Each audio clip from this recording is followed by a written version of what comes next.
কে আবার জানালায় কড়া নাড়ছে?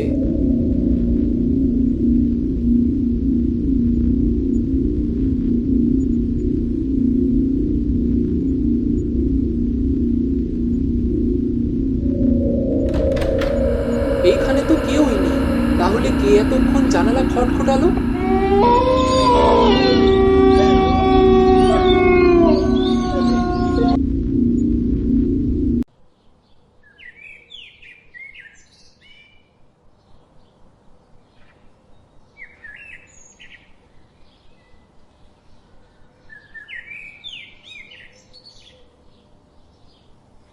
এখানে দাঁড়িয়ে কি করছো বাবা? আরে সজীব কাকা, তুমি কখন আসলে তুমি? তোমার আসার খবর শুনে চলে আসলাম বাবা। তোমাকে না দেখে কি আর আমি থাকতে পারি বলো? সেই ছোটবেলা থেকে কোলে পিঠে মানুষ করলাম, আর এখন তুমি কত বড় হয়ে গেছো। আচ্ছা সজীব কাকা, এই পেঁপে বাগানে কত পেঁপে পেকে আছে, কিন্তু কেউই এগুলো নেয় না কেন? এ এক অদ্ভুত ঘটনা বাবা। আমি যতদূর জানি, এই অভিশপ্ত বাগানের ফল যে একবার খাবে সেই অকালে প্রাণ হারাবে বাবা। কিন্তু এইসব কুসংস্কার তো এখন চলে না কাকা, মানুষ কত উন্নত হয়েছে। কুসংস্কার না বাবা, নিজের চোখকে তো আর অবিশ্বাস করা যায় না। রোজ রাতে এই পেঁপে বাগানের মালিক এখানে এসে কান্না করে, অনেকে দেখেছেও বটে। কিন্তু কাকা, আমার না এগুলো একদম বিশ্বাস হয় না। বিশ্বাস না হলে আজ রাতে একটু ঘর থেকে খেয়াল করে দেখলেই সব বুঝতে পেরে যাবে।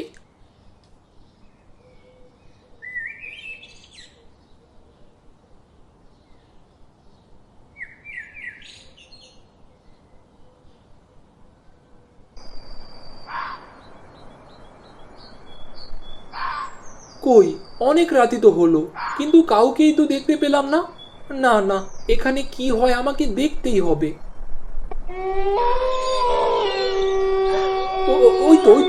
ওই তো সে লোক। আজ আমাকে দেখতেই হবে, কে এলো আর কেন সে আমার সামনে আসছে বারবার, কি চায় সে আমার কাছে?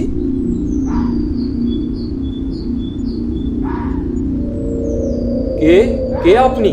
আমার দিকে তাকান। কি চান আপনি? এত রাতে বেবি বাগানের দিকে কেন যাচ্ছেন?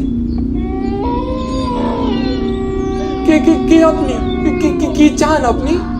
প্রতিশোধ প্রতিশোধ চাই আমি। আমি আমার মৃত্যুর প্রতিশোধ চাই। এই কি বাবা, তুমি এত রাতে এখানে? তার আগে তুমি বলো, ওই লোকটা কে ছিল, আর আমাকে কেন মারতে চায়, আর কেন বলছিল প্রতিশোধ চাই? সব বলবো বাবা, সব বলবো, কিন্তু তার আগে আমার সাথে চলো, তুমি আগে বাড়ি চলো।